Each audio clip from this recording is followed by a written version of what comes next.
السلام عليكم ورحمة الله وبركاته، أخباركم إيه؟ يا رب تكونوا كلكم في خير وأحسن حال يا رب بإذن الله. وحشتوني من الفيديو اللي فات.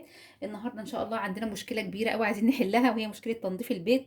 كلنا بنقع في المشكلة دي، إن البيت بتاعنا مهما نروق فيه مش بيبان عليه نظافة. دايما تعبانين في البيت ومش حاسين بنظافة البيت، وبناخد وقت كبير أوي في تنظيفه، وبالذات في التنظيفات العميقة. إحنا إن شاء الله هنقول على خطوات كده بسيطة، كام خطوة كده اهوت تخليكِ ما تاخديش وقت كبير في التنضيف، وفي نفس الوقت بيتِك يبقى في أي لحظة نضيف، في أي وقت تحسي بنضافة البيت، وتحسي كده إن ريحة البيت كده جميلة، والبيت هادي ومترتب كده وجميل. وفي أي حد ييجي لِك في أي وقت، يعني أي ضيوف تيجي لِك في أي وقت، تشوف نضافة البيت دي فعلًا تحسي إن أنتِ تعبانة فيه وباذلة فيه مجهود جامد جدًا. وكمان عشان راحتِك النفسية، البيت لمّا متبهدل وكده ما بنحسش براحة نفسية، بنحس إن إحنا متضايقين، نحس إن إحنا متوترين، في حاجة كده مش طبيعية مش مضبوطة. دايمًا كده كلنا كستات بنحس الإحساس دوّة. تمام كده؟ يالّا بقى نشوف هنعمل إيه عشان بيتنا يفضل نضيف طول الوقت، وفي نفس الوقت ما ياخدش مننا وقت كبير في تنضيفه، ونحس إن إحنا فعلًا أجهدنا نفسنا وضيّعنا وقتنا في التنضيف ده. تمام كده؟ يالّا بينا نشوف أول خطوة هنعمل إيه. أول خطوة إن أنتِ هتعملي نظام لنفسِك. بمعنى إيه؟ بمعنى إن أنتِ هيبقى عندِك كده ورقة وقلم زي ما أنا عاملة كده لنفسي كده أهوّة، ومرتبة فيها حاجات إيه هاعملها. هتعملي إيه، هيبقى عندِك 3 خطوات هتمشي عليهم. أول خطوة إن يبقى عندِك تنضيف يومي، تاني خطوة وهنتكلم عليه برضه، تاني خطوة يبقى عندِك تنضيف أسبوعي، تالت خطوة يبقى عندِك تنضيف شهري. طب إيه الفرق بين ده وبين ده وبين ده؟ هنقول دلوقتي التنضيف اليومي اللي هو اللي أنتِ كل يوم تقومي من على السرير كده أهوّة تروحي مروّقاه، بس كده مش هتعملي حاجة تاني. أنتِ قمتِ من على سريرِك، أو مثلًا الأولاد عندِك قاموا من على سريرهم، فأنتِ بتروحي ماسكة الملايات عادلاها ومضبطاها وخلاص كده، والأوضة إيه يعني اتضبطت. ده اللي كل يوم إحنا بنقوم نعمله يعني تلقائي كده من نفسنا. تمام كده؟ يعني ما فيش حد بيتهيأ لي ما بيقومش يروّق من السرير بتاعه كل يوم. فده يعتبر إيه الترتيب اليومي. طب ده بالنسبة لأوضة النوم أو أوضة الأولاد، عندِك يعني كده أوضة الأطفال. هيقوموا من على السراير، هتروحي مروّقة لهم السراير بتاعتهم، أو هم لو بيروّقوها تمام ما فيش مشكلة. بعد كده بقى هتخشي على المطبخ والحمام اللي هم أساس البيت كله، اللي هم تحسي إن هم يعني لو هم نضاف البيت كله بيبقى نضيف فعلًا. يعني فعلًا البيت لو المطبخ لو نضيف بتحسي، والشقة مثلًا برّه مش نضيفة، بتحسي إن الشقة كلها رايقة ومترتبة. لكن لو العكس، لو الشقة مثلًا مترتبة والمطبخ مش مترتب ومبهدل وفيه كراكيب كده وحاجات ومواعين، بتحسي الشقة كلها مش نضيفة. يبقى قُلنا أول خطوة إن أنتِ هتروّقي السراير بتاعتِك وبتاعة الأولاد. تاني خطوة إن أنتِ هتعملي إيه، هتخشي بقى على المطبخ تشوفي مثلًا لو في أطباق مثلًا أنتِ مبيتاها من بالليل، ويستحسن لو أنتِ ما بيتّيش أطباق من بالليل. هيبقى أفضل طبعًا لو ما بيتّيش يعني حاجة في الحوض يعني من بالليل وكده من الأطباق وكده، تكوني إيه يعني يعني لمّيها كده أهوّة، لمّيها كده إيه يعني غسلاها كده بحيث ما تلاقيش إيه أي أطباق أو أي كوبايات في الحوض.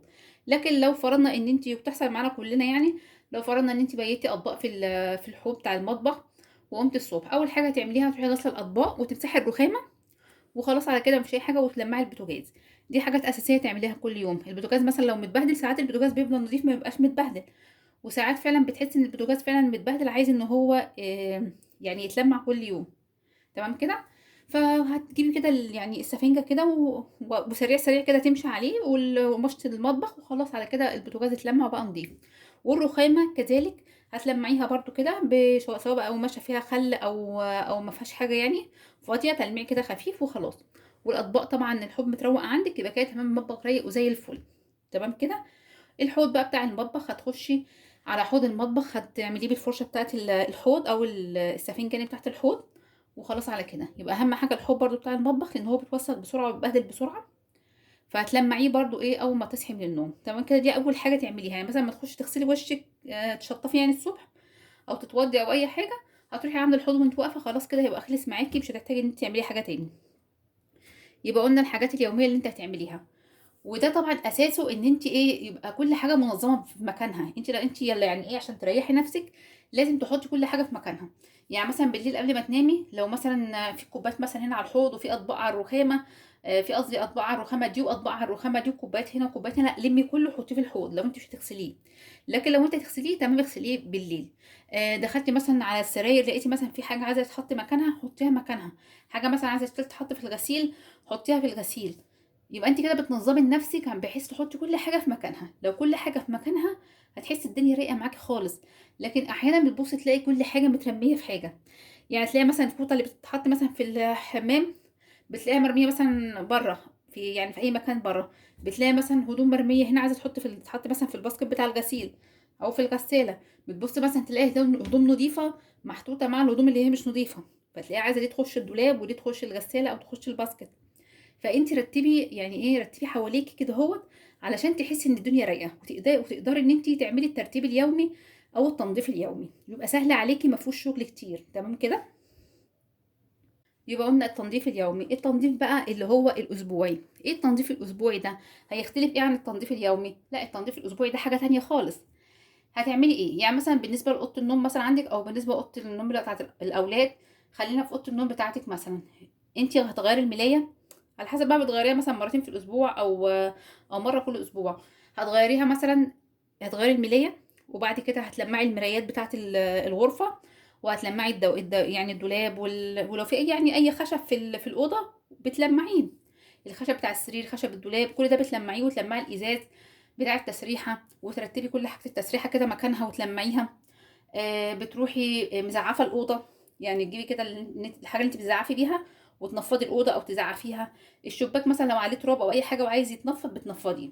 تمام كده.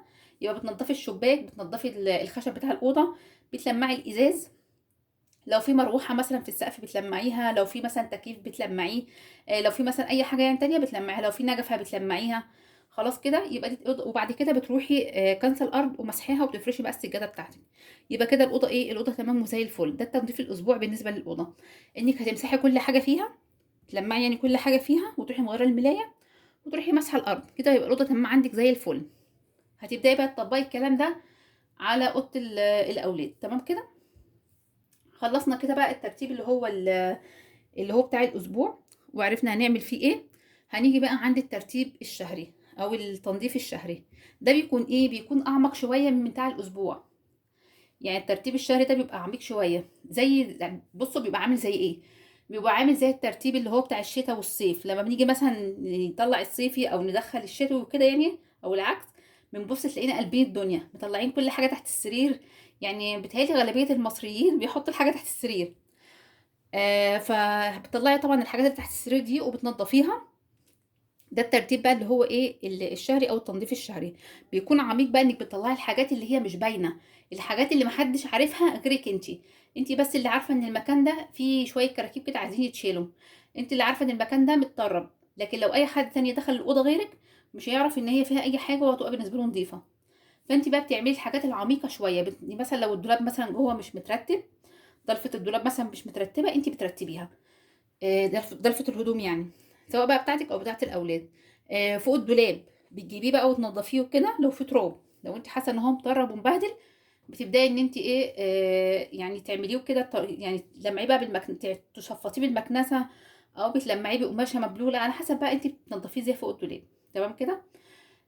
لو في مثلا عندك مثلا المروحه عايزه تتغسل، بتروحي غسلاها او بتلمعيها. طبعا لو في عندك مثلا اي دواخل كده هوت، بتشيلي الكومودينو بقى وتمسحي تحته، بتجري مثلا لو اي حاجه تنفع تتجر بتجريها وتمسحي تحتها. دوت اسمه التنظيف العميق، انك بتجيبي حاجات محدش عينيه تشوفها غيرك انت بس اللي عارفه ان المكان ده محتاج تنظيف. فبتروحي مطلعه بقى الدواخل دي وتبداي انت تنظفيها. بتحسي فعلا والله براحه نفسيه، بتحسي الدنيا كده رايقه عندك ومترتبه. في حاجه برضو مهمه، ان انت ما تحاوليش تخلي عندك كراكيب كتير. دايما اعملي فرز، او اعملي يعني ايه، دايما كده تبقى عينيكي على الحاجه. لو اي حاجه انت مش محتاجاها غيرك هيبقى محتاجها، فما تركنيش تقولي ايه طب خلي دي دلوقتي هبقى البسها بعدين، او خلي دي هبقى استخدمها بعدين. لا، انت طالما قعدتي كذا شهر مش بتستخدميها وايدك مش بتروح عليها ومش فاكراها اصلا، يبقى انت مش هتستخدميها ومش هتستعمليها، ابعتيها لحد غيرك بقى هو يستخدمها. ويعني الحمد لله، يعني في ناس كتير قوي بتبقى محتاجه الكلام دوت، انت بالنسبه لك ممكن ما تبقاش محتاجاه، لكن غيرك بالنسبه له تبقى حاجه كبيره قوي. وهتبقى حاجه بالنسبه له جديده وحلوه عشان هو ما عندوش الحاجه ديت. فدايما ايه، تعملي ايه، ان انت تدوري في حاجتك وانت بتروقي وتعملي الترتيب الشهري، سواء بقى في المطبخ، حاجات مثلا انت جايباها ما استخدمتهاش، او مثلا ابتدت تقدم عندك وانت ما بقيتيش حابه تستخدميها. حاجات مثلا في هدوم اولادك، حاجات مثلا في هدومك انت، حاجات في الملايات انت ما بقيتيش تحبي تستخدميها برضو، حاساها ان هي ادمت فعايزه تجيبي غيرها. فاي حاجه انت تحسي ان هي عامله لك كركبه وفي نفس الوقت انت مش بتستخدميها ولا بتستعمليها، اديها لحد غيرك يستفيد بيها ويستخدمها. هتحسي الدنيا عندك بقى بقت سهله، ويبقى سهل اصلا ان انت تعملي التنظيف، انك ما فيش حاجه تقعدي تشيليها وتحطيها من هنا وتشيليها وتحطيها هنا. لا، هتحسي الدنيا سهله معاكي والدنيا رايقه. فهيبقى التنظيف بالنسبه لك ده حاجه سهله جدا جدا جدا. وبعدين لما انت بتعملي التنظيف الاسبوعي وبتعملي التنظيف اليومي، ده بيسهل عليكي في التنظيف الشهري اللي هو العميق. انك مثلا لو انت في المطبخ وانت بقالك مثلا شهر ايدك ما تمدتش في المطبخ ده خالص، يعني مثلا ولا سيراميكا ولا مثلا رخامه ولا بوتاجاز ولا اي حاجه، تخيلي انت حطي نفسك في الموقف ده، تخيليه لو انت ايدك ما بتحطش في الحاجات دي مثلا لمده شهر، لما تيجي تعمليها بقى بعد الشهر ما يخلص، هتتخيلي شكلها يبقى عامل ازاي؟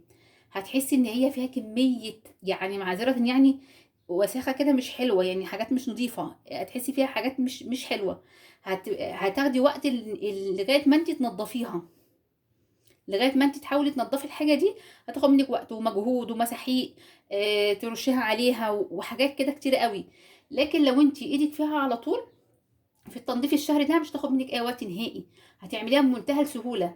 وهتلاقي الحاجه ما شاء الله بتاخدش منك وقت ونطفت وبقت جميله، واكنك لسه مشترياها، او اكنك لسه عامله السيراميك ده، او اكنك لسه جايبه الحاجه دي، لانك ايدك ما شاء الله فيها على طول، ما بتسيبهاش لما تعمل حاجات يعني تعمل تراكم للحاجات اللي هي مش نظيفه. تمام كده.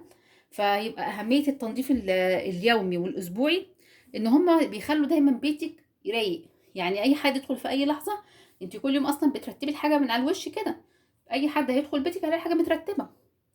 التنظيف الاسبوعي، انت دايما لو في اي حاجه مش مثلا يعني عايزه تتغسل بتروحي غسلاها، ده طبيعي، لو انت شايفه حاجه قدامك مش نظيفه بتنضفيها. التنظيف الشهري بقى ما قلناش برضو فيه نقطه عايزين نقولها. لو انت مثلا حسيتي مثلا ان الحيطه مثلا مش نظيفه، هتسيبيها؟ لا، هتجيبي بقى اي حاجه كده تروحي عاملاها، فاي حاجه تلاقيها قدامك تروحي عاملاها في ساعتها، هتبصي تلاقي الدنيا سهله معاكي. السجاده مثلا حاساها مش نظيفه، فيها مثلا ولاد كلوا وقعوا مثلا عليها صلصه، وقعوا عليها عصاير، وقعوا عليها اي حاجه، هتروحي جايباها وغسلاها. ده في الترتيب اللي هو ايه الشهري او التنظيم الشهري او الروتين الشهري. انت لو في اي حاجه في الارض عايزه تتغسل، بتغسليها. مشايه بقى، سجاده، حيطه مثلا فيها مكان ايد الولاد، عملوا بالقلم، عملوا حاجه، بتروحي عاملاها، بتبصي تلاقي بسم الله ما شاء الله بيتك نضيف في اي وقت. اي وقت اي حد يجيلك في اي لحظه انت بيتك مترتب ونضيف. سيبك من ان حد يجيلك، انت نفسك بتبقي قاعده مرتاحه نفسيا، بتبقي حاسه ان انت بيتك ده انت الملكه اللي فيه، ده قصر وانت الملكه اللي فيه.